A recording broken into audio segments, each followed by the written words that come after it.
Welcome to Pet Style's Book of the Month. Today we're here talking with Kathy Santo and her dog, Quickie. Quickie. You wrote a book called Kathy Santo's Dog Sense. And it's for dog owners who don't necessarily believe that there's just one right way to train your dog. Exactly. Tell me a little bit about that. You know, I've seen a lot of dogs that come to me and the owner says, my dog failed dog class. And it's so sad because they went to a one-size-fits-all cookie-cutter kind of method.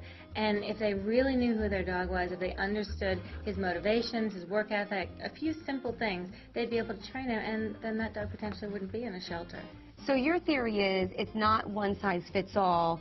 You need to figure out what your dog's personality is before you can figure out the best way to train him or her. Exactly. It's just like people. In your relationships with your husband, your mother, your sister, what motivates you might not motivate me. And you know, you get that gift and you look at it from someone who you think knows you and you go, what were they thinking? The same thing with the dog. So if you go to a dog school with your dog and he won't sit for a piece of steak, that's where he gets labeled as stupid or stubborn. But maybe your dog doesn't like steak. Maybe he likes a tennis ball.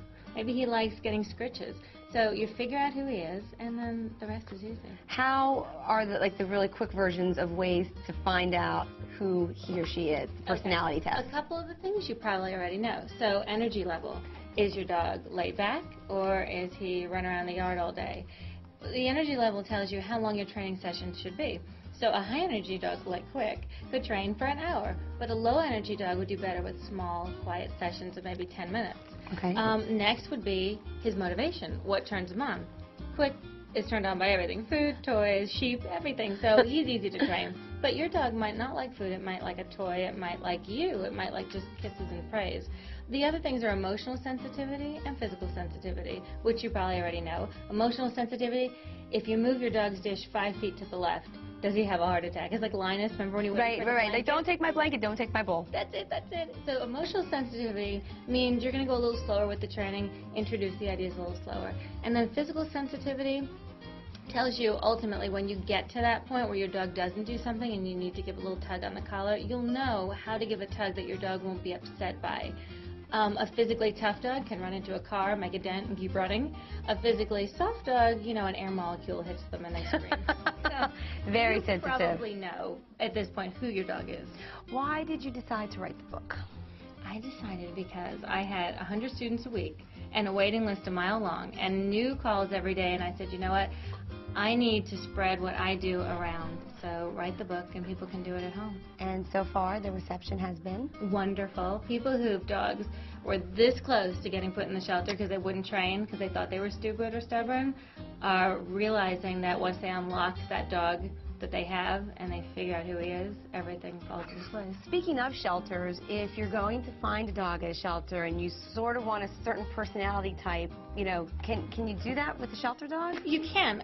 Talk to the shelter workers because they've been living with these dogs. They have an idea how energetic they are. You can find out what motivates them just by taking them out, having a cookie or a toy with you, and then seeing what motivates that dog. So if you wanted a dog with really high energy or low energy, you would maybe ask the shelter workers, because the last thing you want to have happen is that you have to take the dog back. Exactly. You want to match them as closely to what you want, and you bring a wish list.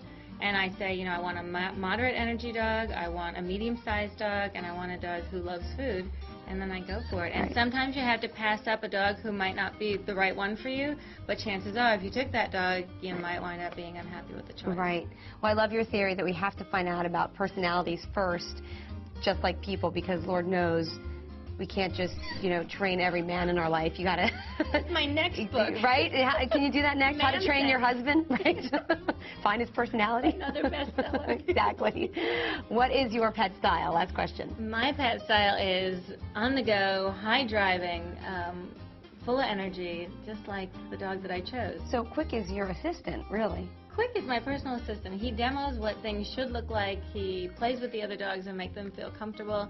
And he gives people hope that they see a crazy, nutty dog like this, and he still does obedience. So, can you do anything for us right here? Sure. Let's see. Quick. Speak. Speak. Speak. Speak. Speak. Good boy. Speak. Speak.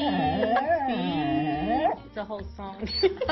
Oh my gosh, that's the album you're going to release next, right? Oh my God, help us. Kathy Santo, Dog Sense, thank you so much for visiting with us. Thanks, Quick, for coming in. We appreciate it. Your melodies will be in my head.